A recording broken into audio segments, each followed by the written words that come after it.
have been so generous to me this evening. I'm beyond grateful.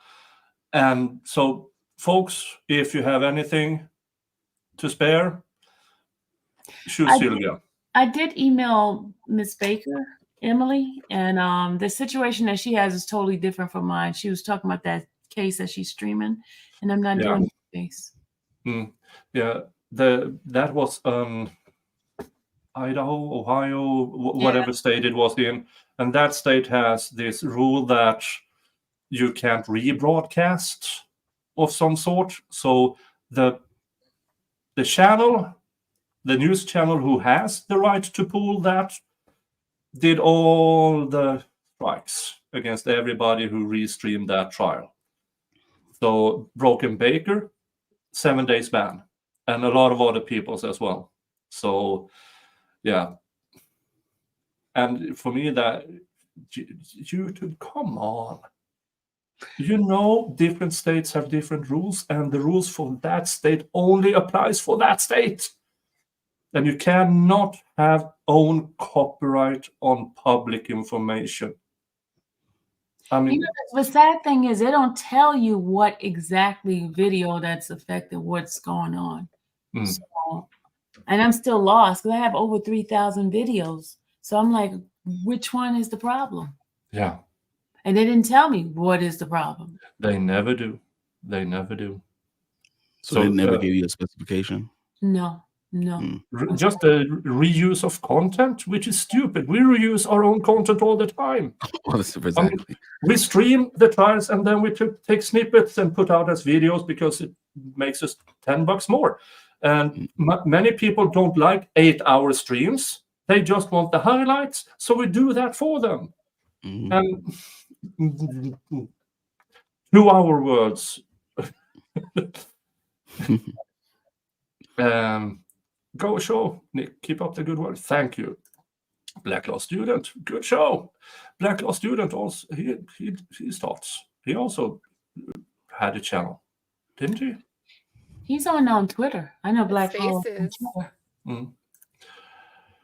Why did the state lawyer quit? I would assume that it was workplace reasons. I saw him a lot of time. He was very displeased. He was frustrated a couple of times because I remember during the holidays when we were trying to get the list of the witnesses, and I think they harassed. I'm not gonna say harassed, but they were being hard on him, and I think he just got tired of it. That's why I think. It's my opinion. I don't know for the fact. I didn't get any information, but the following week I heard he was gone. Yeah. I don't know his reasons, but I don't blame him. If I were in between those two persons, I would have issues too. I've seen a whole bunch of them leave since I've been doing this case. Yeah, I mean, Rosenbaum, what's her name? Kayla, you remember her name? Linda, the prosecutor? Yeah, Linda R. I always say Linda R. because I don't know. Okay, Rosietti? Was it Rosietti or something like that? No, Faye last name is Rosenbaum. That's the one, Rosenbaum. And then you had Gary. You remember Gary? He left. He went to Gwinnett County. Don Gary. He was the one that was the head, and then they moved him and put Love there. He went straight to Gwinnett County. Lily Tiller, can the court get in trouble for knowing what Woody lawyer yet was going to let him testify with no attorney? They should have told him. Yeah, I'm not entirely sure what happened, but the day Mr. Melnick got his, he started his 6-month, he is not allowed to practice law for 6 months. And he left that morning, and Woody testified all morning up until lunch, and then directly after lunch he said, I heard my lawyer is gone missing. I don't think he was even there. Miss Sylvia, was he there? He never showed up that day. Melnick. He never showed up the day he was suspended. No, he never showed up. He never showed up. So the whole day he didn't have an attorney. Yeah. I think Miss Sylvia was the first one to tell him. Then I called and he said, Miss Sylvia just told me. And I was like, you better not go there, and you better tell them. You better tell them you don't have an attorney. Yeah, and the odd thing is, they knew it. They wasn't going to say anything to him. Yeah, and for me, that is insanity to have a guy testify with immunity deals and always on the brink of pleading the fifth, to not have his lawyer present.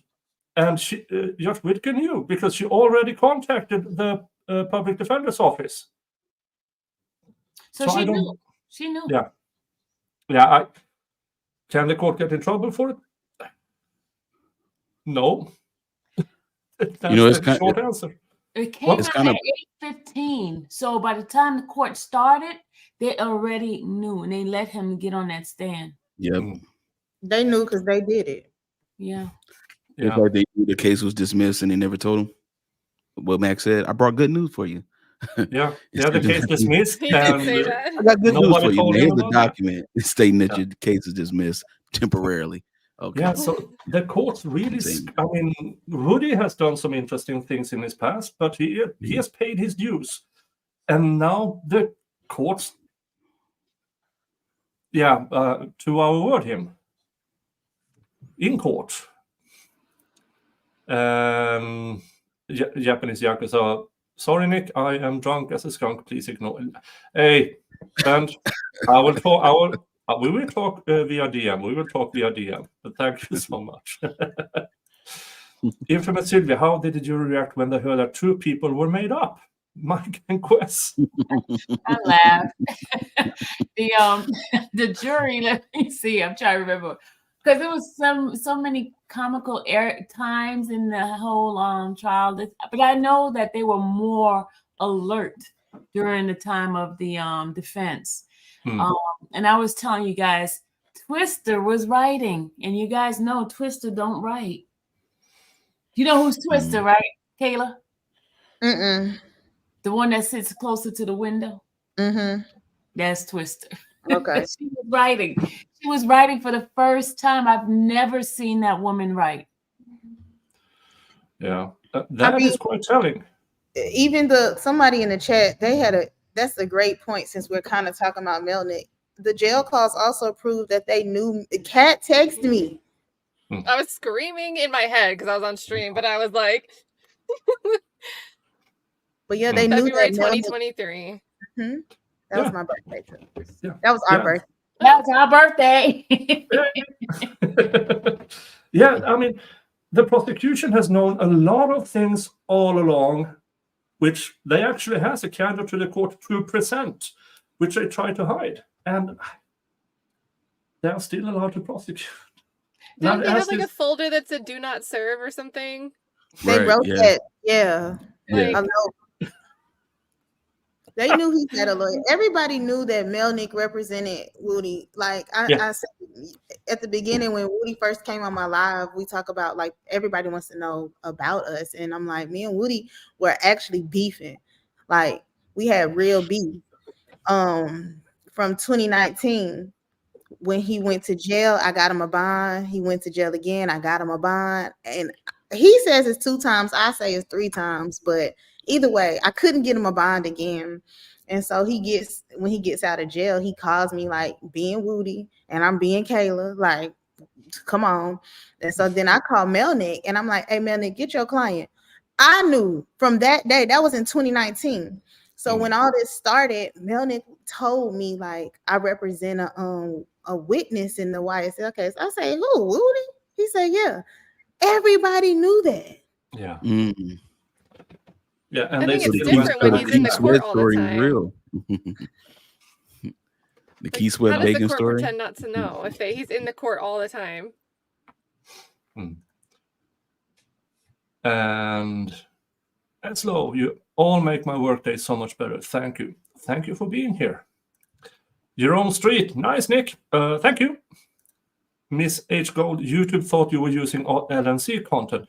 LNC doesn't strike anymore. They did that 4 or 5 years ago, but they don't care anymore. But they don't own it. That is WSB TV stuff. Let's just get it right. That's their camera. It's WSB TV, not LC. Okay, let's get it right. Yeah, and that is why, for instance, when you see me live stream, I have, because their camera is pulled, so I have either this up or this up or this up, this, just to make sure that my things are up there, because that is somehow enough to make the change needed for doing it fair use. And then I talk a lot and I pause a lot, and sometimes I pause so much my streams are 2 or 3 hours longer than the trial stream. And but yeah. And the thing is, my disadvantage is because I'm in the courtroom and I can't do like everybody else, and that's why my problem. So I have to try to figure out ways to put all the stuff like you got all over the place. So, and the weirdest thing, I've been doing this for almost 2 years and never had a problem. Yeah. Now all of a sudden, boom. And it's infuriating. It's so infuriating. Now, let's see if we can play the actual handover, how Mr. Steele handled Woody. 2 hours and 15 minutes in. Oh, hold on. And dunk. Do you have any more questions? No. Okay. Judge, can I go home? All right. No, you. It may be that some of the defense attorneys or all of them might have questions for you as well. So we're not quite finished yet. So take a minute. And here comes Mr. Steele. Come on, Rich. I'm ready to get it over with. All right. Who's got questions for Mr. Copeland?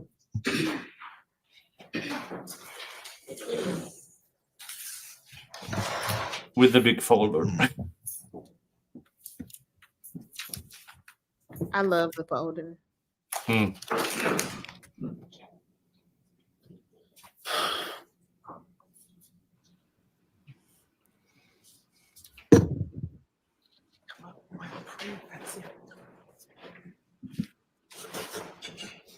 Go ahead. Okay.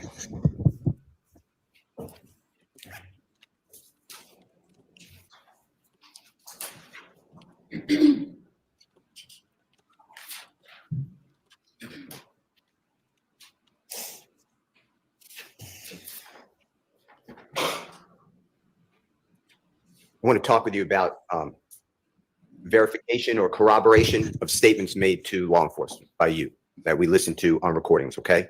And by verification, I mean something that, besides your word, it supports what you say, okay? Do you understand what I'm asking you?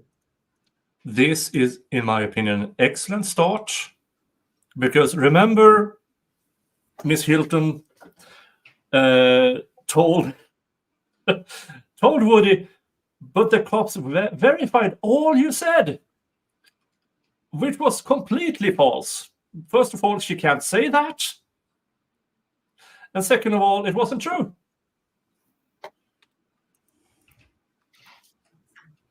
That was stricken from the record, but... We didn't ask you anything yet. Do you understand what he's saying? I don't understand. Now you on. Maybe just ask him a question. So the district attorney Hilton started to talk with you about what she said, verification of what you said to the police. So I want to talk to you about verification or lack thereof, okay? If you don't understand anything, just tell me you don't understand. The first one that Ms. Hilton said is that Jeffrey rented a Infinity vehicle. Remember that? Yes or no? I don't recall. Remember, she put up for you State's Exhibit number 334Y. It said Hertz on it. You were talking about some of the words on the exhibit behind you. Do you I don't remember that? recall. Okay. Do you remember getting beaten in Club Crucial in the early morning hours of Tuesday, January 6th of 2015? I didn't get beat. Do you remember having your lip cut open, a knot on the No, top of your head, No, I didn't have it. I just had a knot on my face. and your eye swollen? You remember that? Do you remember that?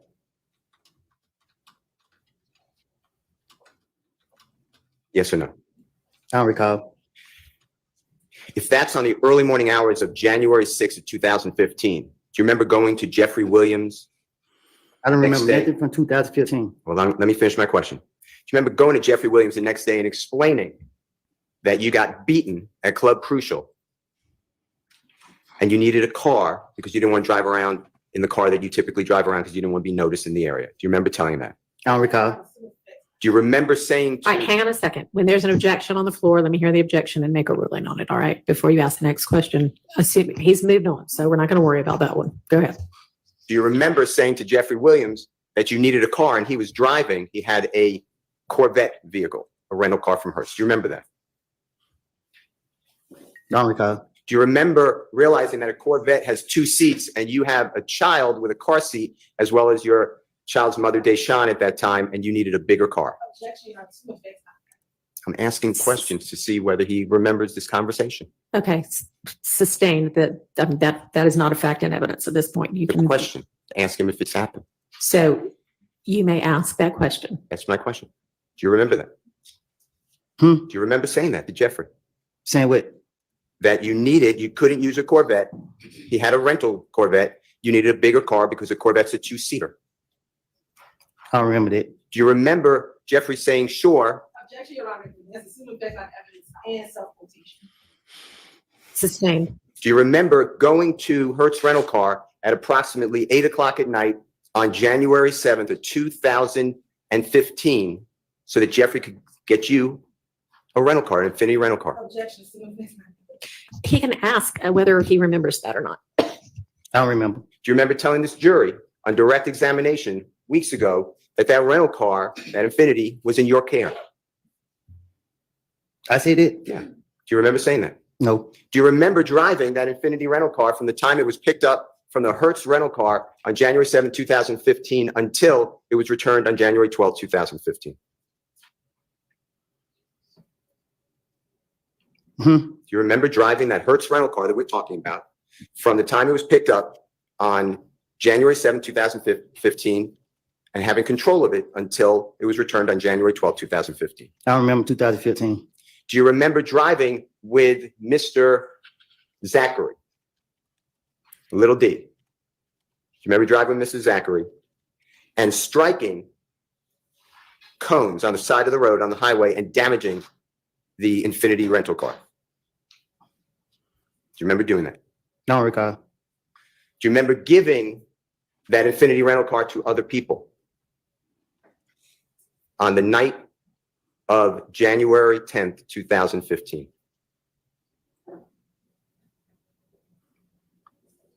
I can't remember 2015. Let me ask you this way. Do you deny having that Infinity rental car January 7th of 2015? What you mean? Did you have that car in and around your person?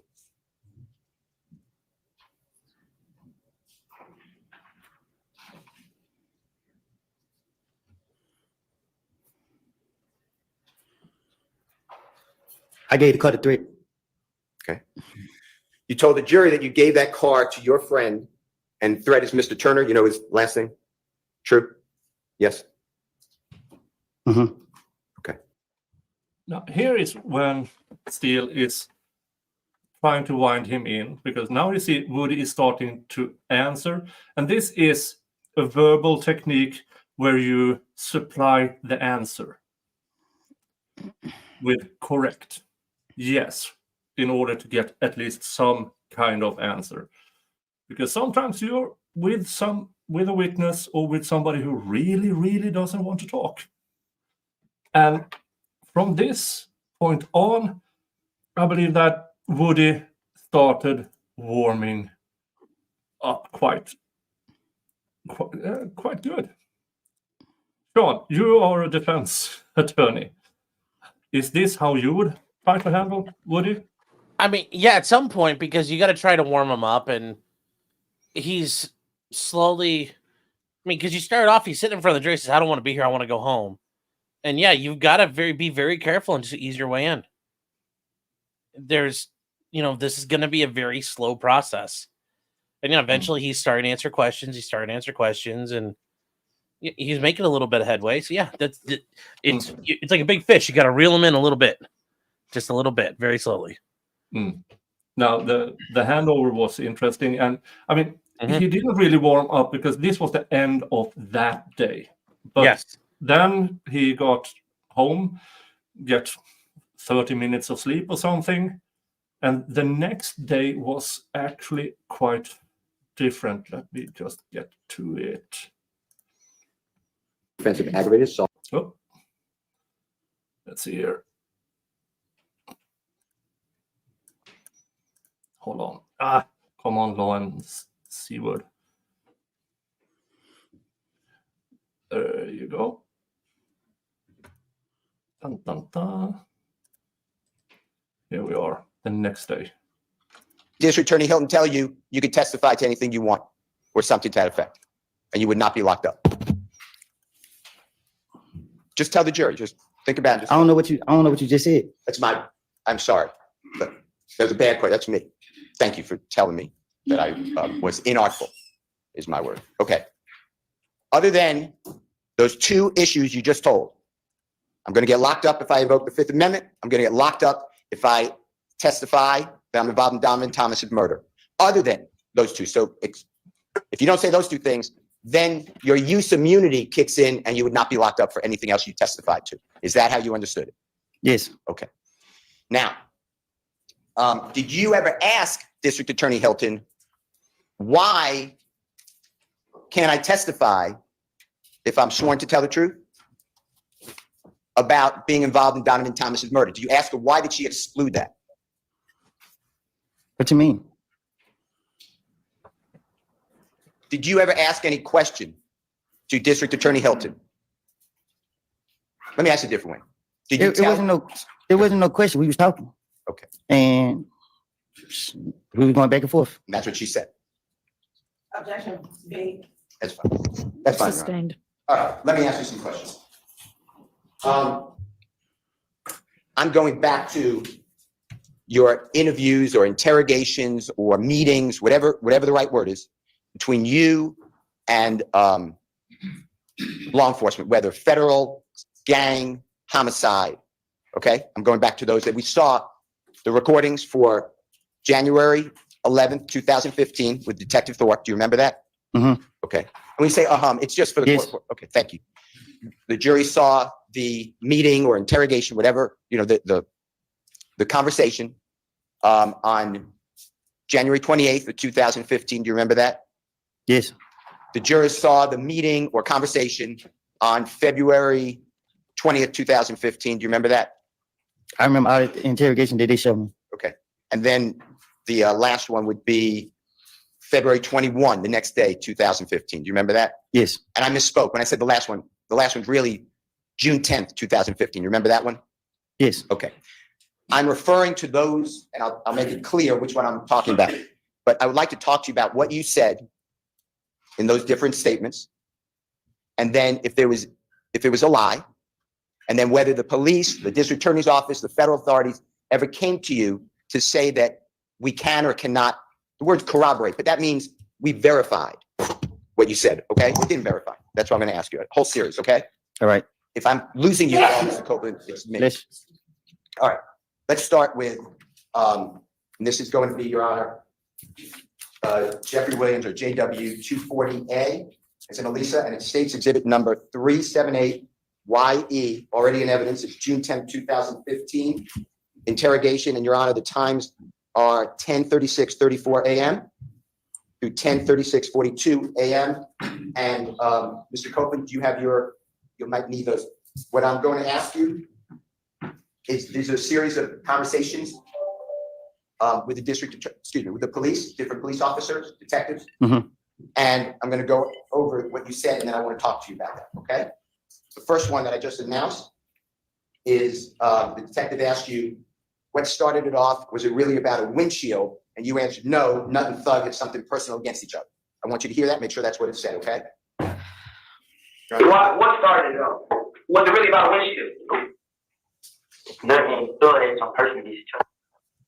Okay, what I said, is that accurate? Or fairly accurate? This is what I heard. Okay. And what you're saying there, you're being interviewed, if you can tell, that's Detective Dennis, and you heard Detective Gaither's voice. Is that fair? Yeah. And you recognize this as June 10th, 2015 meeting. Is that true? Yeah. Okay. Now, at that point, you also said, and this is at JW 240B, Your Honor, as in Barry, states it's Yeah. As we can see and hear, and if you follow this, all of a sudden, Woody regains memory, which is, yeah, and with Mr. Shard, Mr. Shard is a faith healer because not only Woody got all of his memories back, he also learned how to read, and his hearing improved. So I do believe Mr. Shard is a faith healer. So next time I'm visiting Atlanta, I will ask Mr. Shard to put his hands on my knees. And,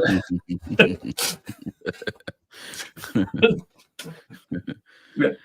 But the demeanor of Woody after that break through the next day, I mean, it's a completely different person. And whatever tactics the prosecution had with handing over distraught and quite angry Woody didn't work, did it? Because he might have woken up feeling like a different person. He said, depends on how I wake up. Right. Right. So I like the way Mr. Steele, we don't need to play all of it. We need to play 8 seconds here, 20 seconds here, 15 seconds here.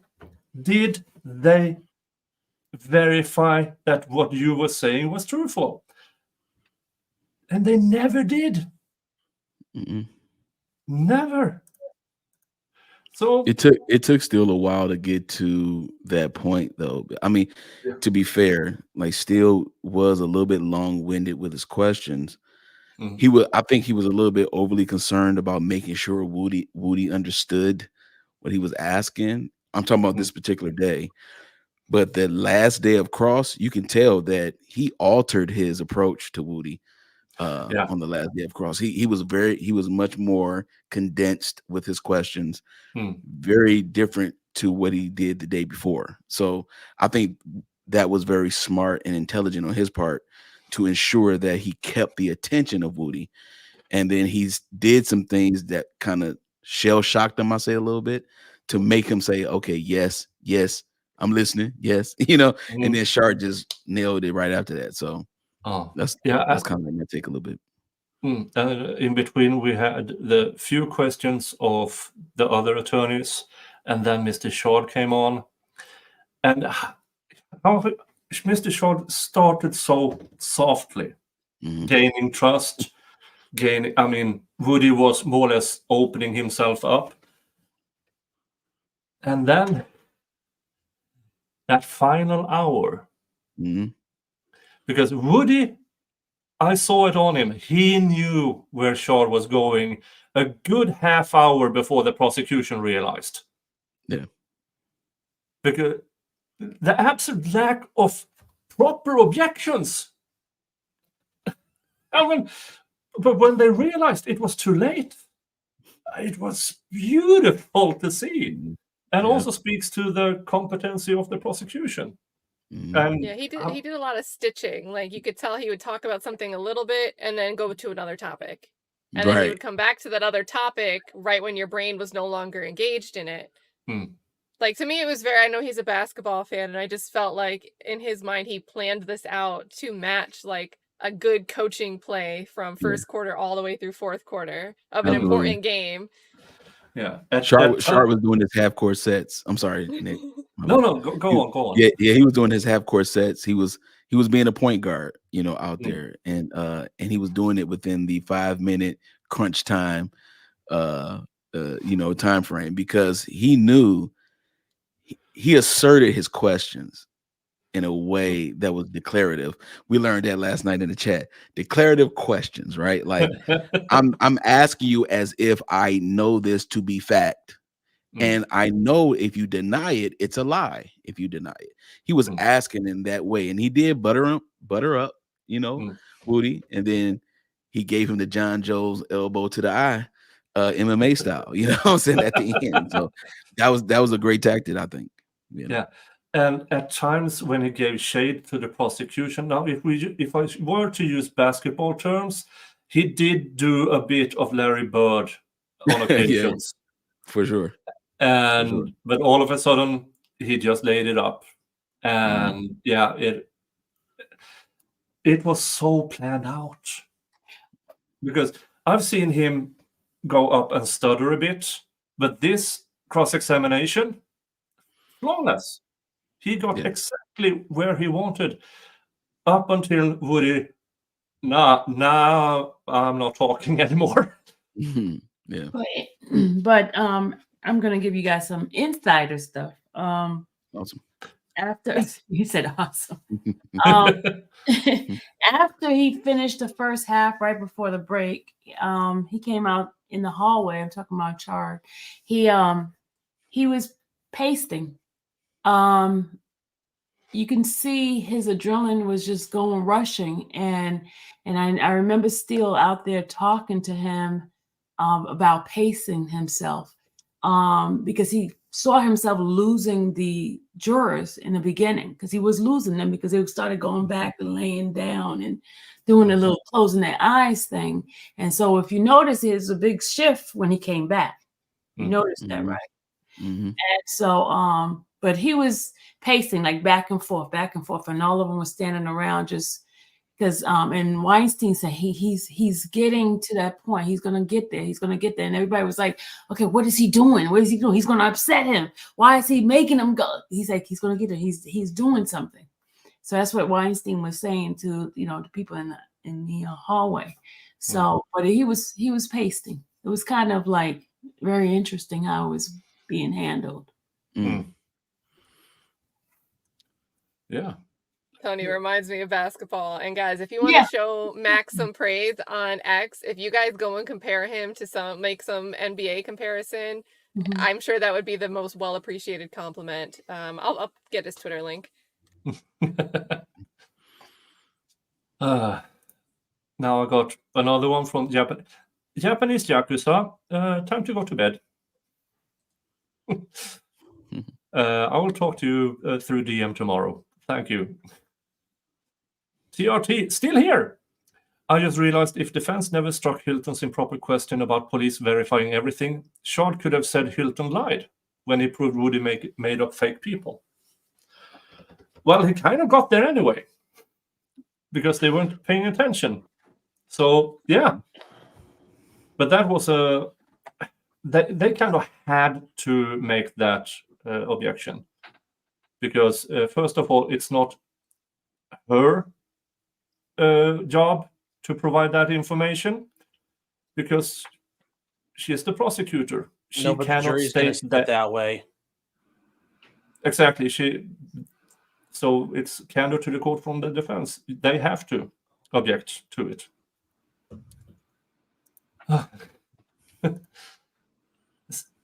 Nick be sliding into DM. I'm always DMing people. I mean, my DMs are open for better or for worse. And sometimes I have a lot of people who somehow I have a lot of interesting women who live near me, apparently, and I'm not interested still. I do believe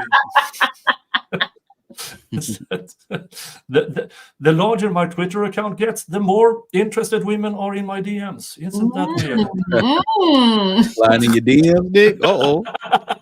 Sliding in your DMs, man. Oh. Nick got swag. Yeah, he got the swag, man. He Nick at night is what we're about to call him right now. He Nick at night right now, boy. Let's go, Nick. I ain't mad at you, man. I ain't mad at you. They said it's the beard, Nick. It's somebody the beard. said it's the beard. Man. Otto said it's the beard, man. Yeah, it's the beard. It's the beard, man. Also, Oh, it's the whole package. He's yeah, and it's the entire he got the height. okay. Essences. He did the herbal Whoa. essence. Whoa. He got the height too, Tay. He got the height. He got the height too. Oh my God. He's tall. Yeah. Wait, wasn't Nick in the courtroom? Yes. He's Yep. Did he have a tall. cane? Did he have a cane? Was he walking with a cane? Yes. Yeah, got the that pimp was me. cane too? He had the cane. Yes, he did. Pimp cane with the hair. Doing all this right here with the beard. Come on, man. They can't resist you. They cannot resist you, man. The whole package. The whole package. Let's go. I ain't mad at you. I'm taken, and we are very happy together. And yeah. Oh, he's making it clear. Yeah, I'm making it clear. Yeah. He's setting the record straight. Okay. Yeah, Miss Viking and me are very good together. Yeah. Absolutely. Absolutely. Yeah. Oh. And apparently I was even on stream.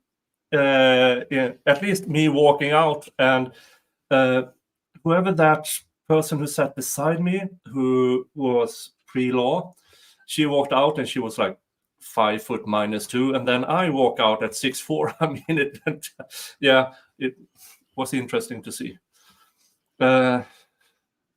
Now, okay, that chat went wild. I'm not a pimp. I have to use a cane because I have arthritis in my knees. I have to. Now, I did order a new cane, by the way, because it is a self-defense cane because I mean I have to return to Atlanta, and so it's a 5-pound solid oak cane. So yeah. I don't think it will help, though, if anybody takes a stab at me. I mean, I can't run. You need a cane sword, Nick. I'm not allowed to have those. Those are illegal. Just listen. One of the things you're not allowed to do, man, it's just about being quiet about it. Shh. Welcome. You got to think like an American. Oh yeah. I mean, I look like an American apparently because nobody took me as a tourist when I was in the United States, and You blended real well. Yes, I blended in real well.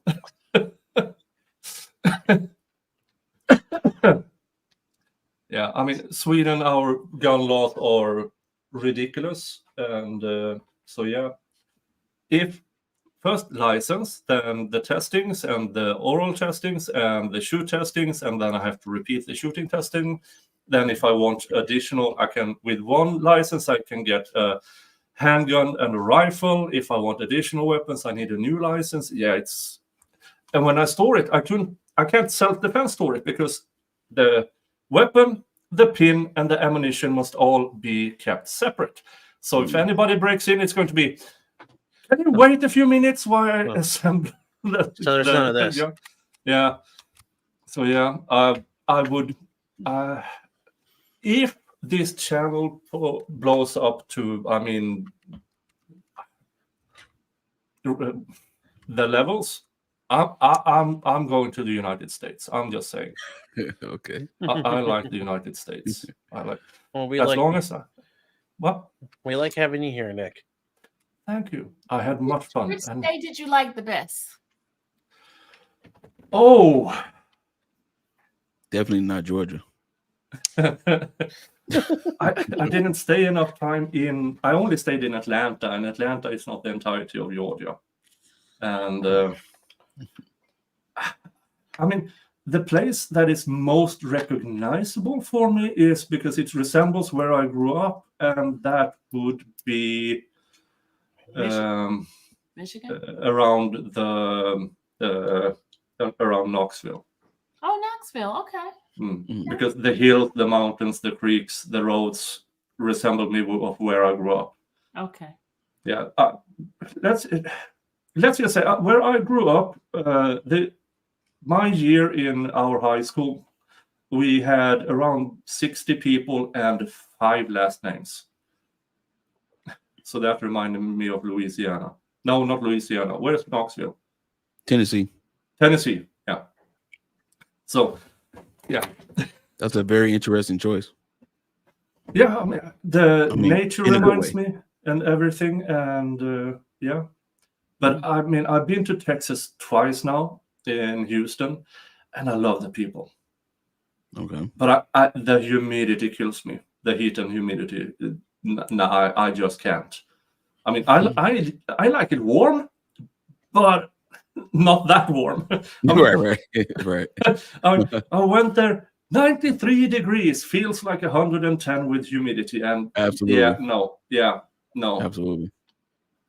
So Isn't next time it a fact that in Texas everyone needs to have, I think it's mandatory or almost law, I think, that every like apartment unit or house need to have some type of air conditioning unit installed in there because of the heat being so dramatic. Yeah, I would imagine so, and I'm very happy that the hotel room had AC.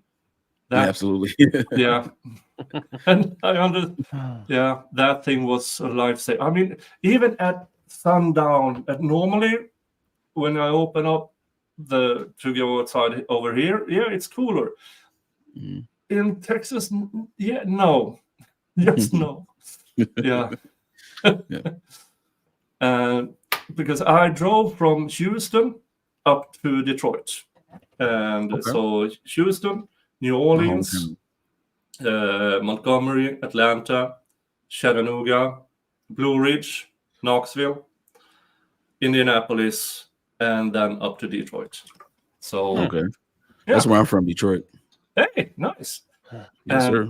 I liked it in Detroit as well, but my friend Dave lives there, so he took me out, and I met Police Commissioner Willie and folks and stuff. And that town did not, because I have the image of Detroit as it were 15, 20 years ago.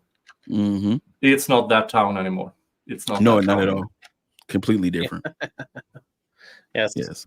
People are walking their dogs at 3:00 in the morning without bulletproof vests. So we're good there.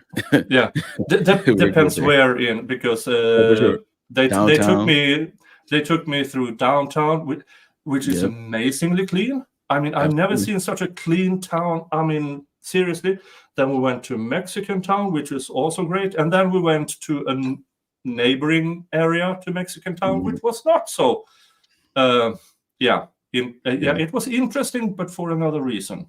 Oh, for sure. How the different. Yeah, I mean, so we went drove through some interesting areas. That's good. And I had my first floaty, and I could do that again. So absolutely. Yeah. Did I have any southern food? I did. I mean, I have to agree with that I didn't really have any southern food. I didn't stay in New Orleans long enough to have real Cajun. I did eat. I went to the tourist traps in New Orleans. I mean, Bourbon Street, but nah, a bit too much touristy for me. So I didn't have the time to visit I mean, I spent from August 7th to August 24th, and I barely scratched the surface. Barely. But I did visit the Sasquatch Museum in Blue Ridge, Georgia. Oh, okay.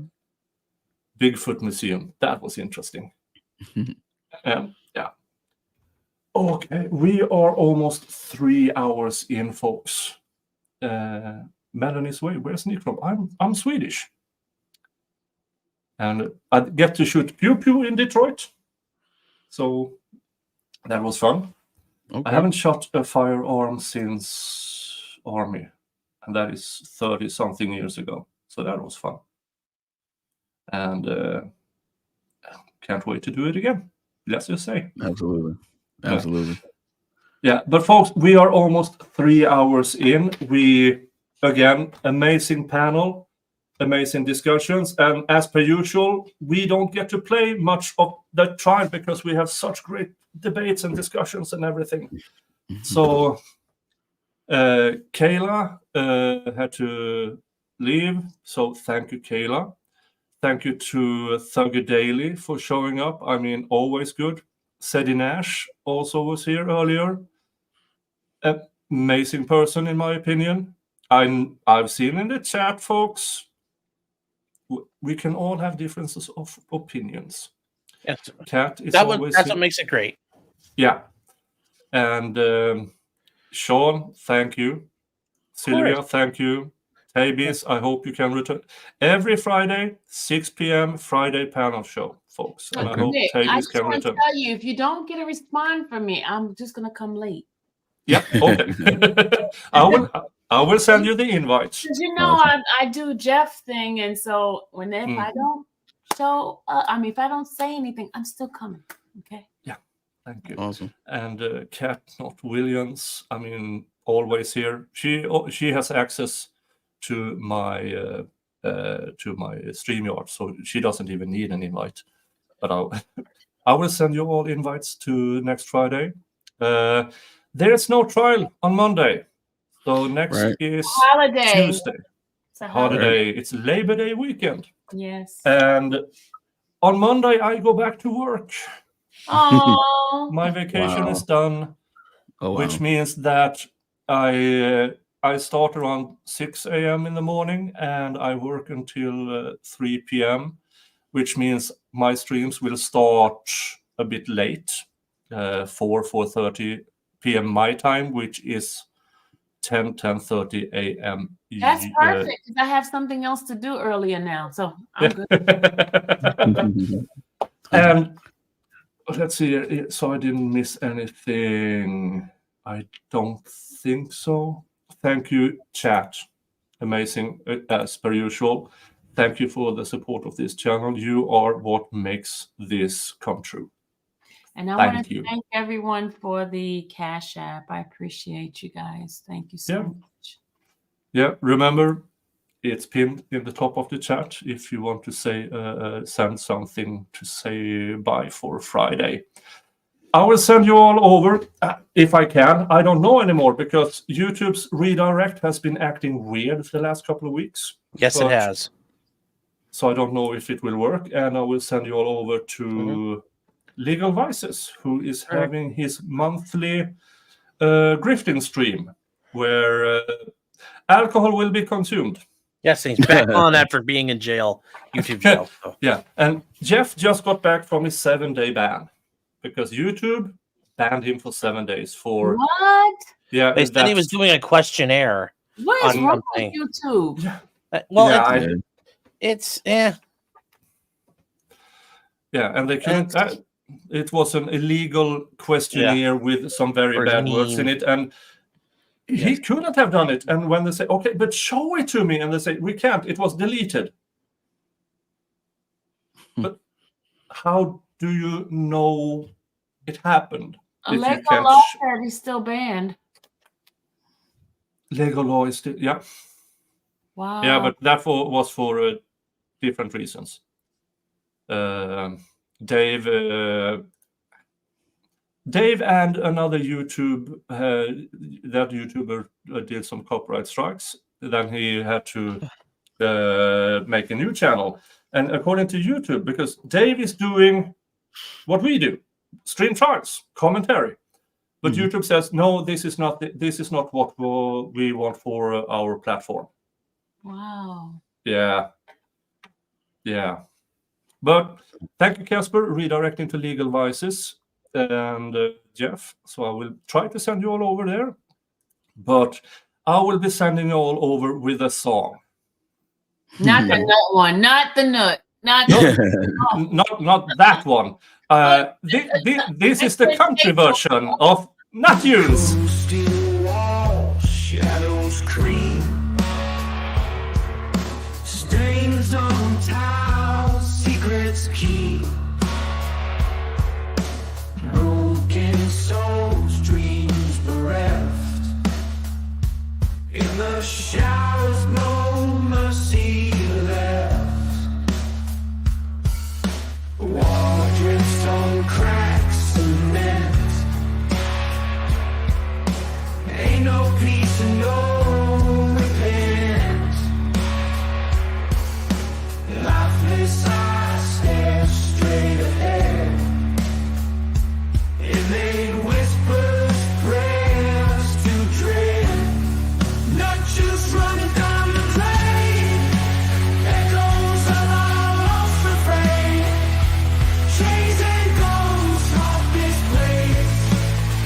freedom's just a memory straight.